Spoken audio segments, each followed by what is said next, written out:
Alright, so this is my Nyko charge station setup. As you can see,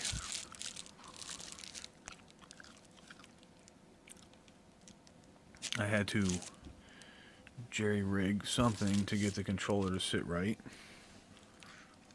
and buy a USB hub because the thing takes up 2 USB ports and I needed more for my headset. Anyway, I bought a Nyko intercooler and I've had it for a month. This thing makes crazy noises after it's been sitting after 12 hours or whatever. Well, let me start it up and maybe it does the noise.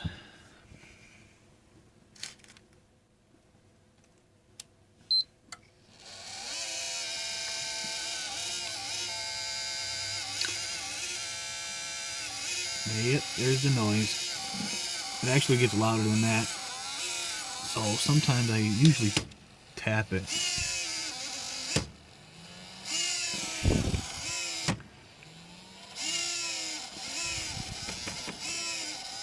Or sometimes tapping doesn't work, so I'll just let it play out. There we go. So I think it's a defective one. I don't know, we'll see. I'll go to the GameStop and see what they say.